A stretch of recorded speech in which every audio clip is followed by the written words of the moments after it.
Hai, Shalom sahabat Bible Study. Kembali lagi bersama saya Roni Sitorus tentunya di program Bible Study. Bagaimana kabar kalian semua? Semoga tetap sehat dan sukacita senantiasa. Dan hari ini kita masih melanjutkan pembahasan kita dari part sebelumnya bersama Pastor Andre Tunggal tentunya tentang topiknya perpuluhan. Nah, Pastor Andre, di part sebelumnya ada pertanyaan yang belum terjawab. Nah, tapi kan kita memang suka menahan-nahan, jadi jangan dijawab juga itu. Nanti di akhir baru dijawab. Sebelum ke pertanyaan tersebut, ada pertanyaan juga yang tidak kalah penting, Pastor, tentang perpuluhan. Iya. Di dalam perjanjian baru kita tahu bahwa para rasul tidak pernah membahas sedikit pun tentang perpuluhan. Nah, bagaimana menjelaskan ini, Pastor? Apakah memang perpuluhan itu tidak penting bagi mereka atau seperti apa, Pastor? Iya. Jadi begini, kalau misalnya rekan-rekan menonton episode kita yang pertama, saya memberikan sebuah clue bahwa bagaimana kita melihat perpuluhan itu harus berdasarkan konteks. Di mana pada perjanjian lama itu diterima secara luas. Perpuluhan itu adalah sesuatu yang menjadi bagian dalam kehidupan seorang Yahudi. Ya, kehidupan seorang yang mengasihi Tuhan atau umat Tuhan. Dengan memberi persepuluhan, mereka itu menghormati Tuhan, mereka itu mengasihi sesamanya supaya sesamanya bisa makan juga. Dan kalau misalnya episode kemarin kita tahu bahwa perpuluhan itu kan melatih jiwanya supaya jangan sampai kita menjadi orang-orang yang serakah, egois, ya, dan kita cinta akan uang. Dari situ kita melihat perjanjian baru. Ya. Perjanjian baru, perpuluhan itu memang kita harus akui bahwa ayat-ayat tentang perpuluhan di perjanjian baru itu tidaklah menjadi satu atau keluar dengan banyak sekali. Tidak seperti perjanjian lama. Ya, karena apa? Karena kita mesti melihat konteksnya. Gitu. Karena begini loh saya bilang, perpuluhan itu tidak lagi menjadi sebuah penekanan-penekanan di perjanjian baru. Nah, bagi sebagian ada yang mengatakan, oh ada kok. Misalnya Yesus mengajarkan tentang perpuluhan. Ya, contohnya misalnya di Matius pasal 23 ayat 23. Di situ Yesus menyebut soal masalah perpuluhan dengan Yesus menegur ahli Taurat dan orang-orang Farisi. Ya, Yesus bilang, kamu ini munafik. Sebab apa? Karena persepuluhan dari selasi, adas manis, jintan itu kamu bayar. Itu yang mungkin bro tadi singgung di episode sebelumnya ya. Tapi yang terpenting di hukum Taurat kamu abaikan, yaitu apa? Keadilan, belas kasihan, kesetiaan. Oke. Ada yang mengatakan bahwa ini adalah pengajaran tentang perpuluhan. Kita mesti jujur mengakui bahwa ini bukan pengajaran tentang perpuluhan. Ini adalah ilustrasi yang Yesus pakai. Perpuluhan itu kamu bayar. Tetapi yang terpenting kamu tidak lakukan. Apa itu? Yang Yesus bilang keadilan, belas kasihan, kesetiaan. Oke, perhatikan ini baik-baik.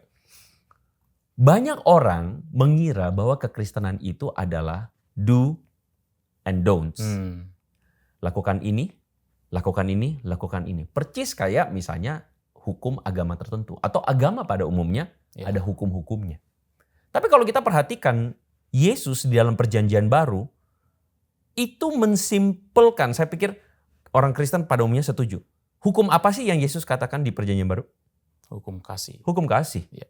Kasih kepada Allah Dan sesama. Kasih kepada sesama. Itu adalah rangkuman 10 hukum yang diberikan kepada Musa di Sinai. Ya kan? Kalau kita lihat, apa sih inline-nya? Yesus itu memberikan semangatnya atau esensi hukumnya. Bukan do and don'ts-nya. Kalau misalnya di 10 hukum yang diberikan kepada Musa di Sinai, ya kan, jangan padamu Allah lain, jangan membuat bagimu patung dan sebagainya, ya, dan sebagainya. Terus kemudian hormati ayah ibu, jangan membunuh, berzina, mencuri dan sebagainya. Itu kan do and don'ts. Tetapi Yesus itu memberikan esensinya. Apa sih esensi dari do and don'ts itu? Kasih. Kasih kepada Allah, kasih kepada sesama. Kalau kita kembali lagi dalam ayat Matius pasal 23 ayat 23, Yesus bilang, celakalah engkau ahli Taurat karena engkau bayar persepuluhan. Tetapi yang paling penting engkau abaikan. Apa itu? Keadilan, belas kasih, kesetiaan. Coba lihat. Apa sih dasar memberi persepuluhan? Keadilan. Keadilan untuk apa? Memberi makan orang-orang, belas kasihan, dan kesetiaan. Kesetiaan untuk apa? Mengasihi Tuhan. Jadi ini bukan soal masalah do and don'ts. Kalau kita bilang kenapa sih PB jarang dibahas perpuluhan? Karena saya percaya perpuluhan itu bukan menjadi hal yang esensial untuk melakukan hukum A, B, dan C. Seperti orang Taurat, ahli Taurat protes sama Yesus. Kenapa kami mencuci tangan sebelum makan? Tapi murid-muridmu tidak mencuci tangan. Ya kan? Yesus juga bilang dalam bagian yang lain. Firman Tuhan berkata, jangan berzina. Tapi aku berkata kepadamu, sebarang siapa melihat seorang perempuan mengingininya, maka dia sudah berzina. Yesus selalu ngomong tentang esensi. Bukan soal do and don'ts. Jadi di perjanjian baru kalau dibilang, kenapa sih perjanjian baru jarang? Karena perjanjian baru atau ajaran Yesus itu memberikan semangat atau esensi dasar untuk melakukan A, B, dan C. Yang kita tahu firman Tuhan mengatakan misalnya kalau kita memberi dengan misalnya Paulus mengatakan memberilah dengan sukacita. Tuhan mengasihi orang yang memberi dengan sukacita. Kenapa? Karena memberi itu adalah bentuk kasih kita kepada Tuhan. Atau misalnya Paulus ngomong di dalam Roma pasal 12, persembahan itu adalah persembahan tubuh. Kalau persembahan tubuh itu berarti persembahan hidup.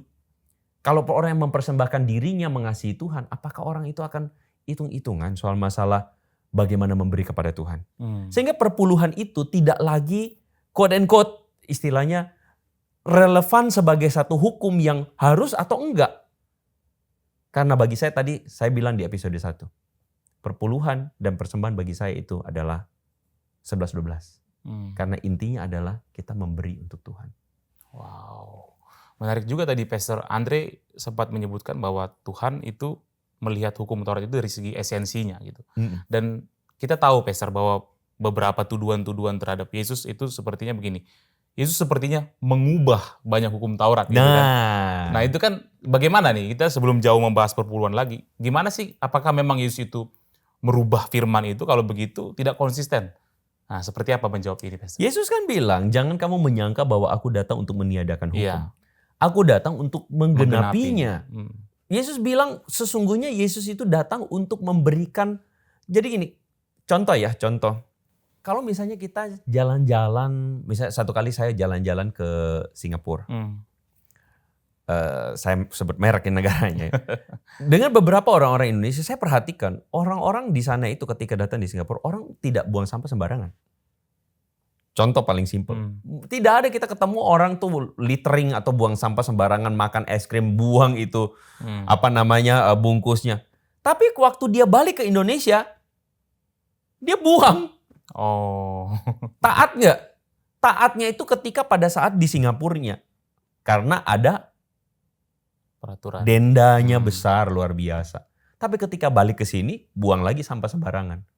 Jadi untuk apa ketaatan itu? Itu yang Yesus tadi bilang, kamu tuh melakukan hukum Taurat, kamu menekankan pembayaran persepuluhan. Tapi apa yang menjadi kerinduan Tuhan kamu tidak lakukan. Kesetiaan, keadilan, belas kasihan. Wow. Ya kan? Yesus itu memberikan sebuah penekanan bahwa sesungguhnya ketika hukum itu kita cuma lakukan secara do. Tapi bukan dari hati. Bukan dari sini, mentalitasnya sia-sia. Kamu hanya sekadar menjadi umat beragama yang melakukan aturan-aturan agama, tetapi hatimu tidak diubahkan buat apa? Makanya Yesus itu memberikan definisi-definisi yang sifatnya itu kembali kepada hati. Misalnya tadi saya singgung soal masalah berzina. Kamu melihat wanita, kamu menginginnya, kamu berzina. Berzinanya di mana? Di sini. Gitu, bukan perbuatan. Ya kan, sama halnya dengan memberi. Memberi itu orang bisa kelihatan baik memberi. Iya kan? Tetapi memberinya itu supaya bisa jadi dilihat orang. Misalnya Yesus menyinggung tentang persembahan orang kaya dan janda miskin. Orang kaya itu memberi dalam kelebihannya kata Yesus. Tapi janda miskin itu memberi dalam kekurangannya. Di mata Tuhan mana yang lebih berharga? Si janda miskin. Kenapa? Karena memberi dalam kekurangan. Hatinya itu loh. Itu loh yang harusnya menjadi pembeda antara kekristenan dan yang lain. Wow. Bagaimana sahabat Bible Study? Tercerahkan ya. Nah, Pastor Andre, dari semua penjelasan Pastor Andre, coba. Jadi kesimpulannya gimana nih, Pastor? Perpuluhan itu wajib apa tidak?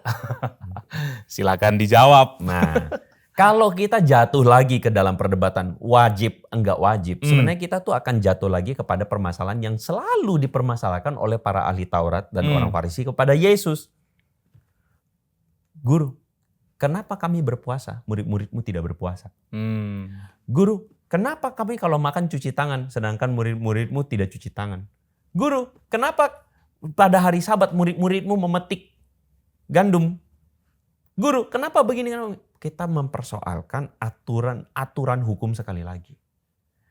Jadi begini, saya tahu isu tentang persepuluhan ini menjadi sensitif. Ya. Kenapa sensitif? Karena ada bagian dari dalam diri kita atau generasi tertentu yang terusik dengan pengajaran-pengajaran yang katakanlah mengutuk kalau misalnya tidak memberi persepuluhan. Ya, mengutuk kalau misalnya kalau misalnya tidak memberikan persembahan nanti Tuhan kutuk, nanti Tuhan apa. Sesungguhnya ya buat saya itu bocil. Itu sikap bocil yang cuman kerjanya mengancam-ngancam. Yesus mengajarkan perubahan tuh di sini. Yesus mengajarkan pertobatan tuh di sini. Bukan soal masalah, kalau kamu tidak lakukan nanti kamu dikutuk. No. Jadi gini, kalau misalnya pertanyaannya wajib atau enggak wajib? Pertanyaannya kembali ke kita. Apakah engkau mengasihi Tuhan?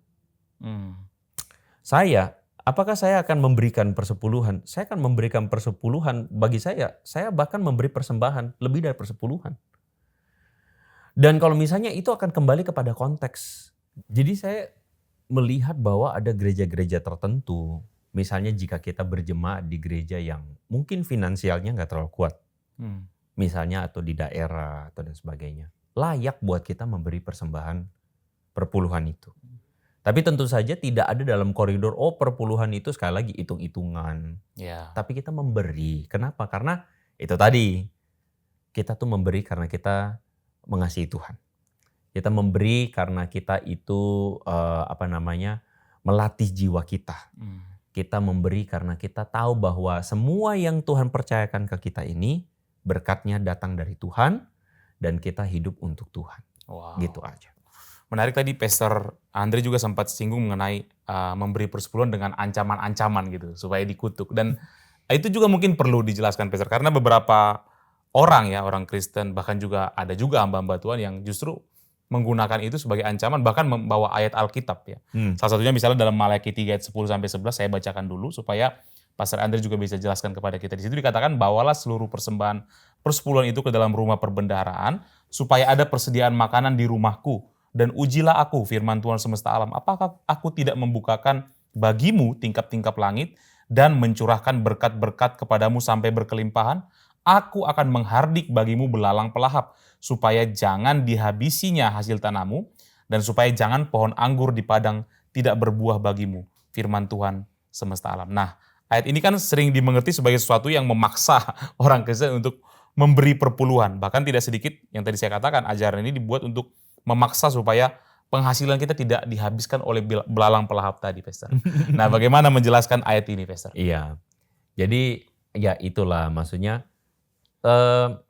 Begini, kita harus setuju bahwa ketika kita membaca ayat ini kita harus memahaminya dalam perspektif kitab tersebut.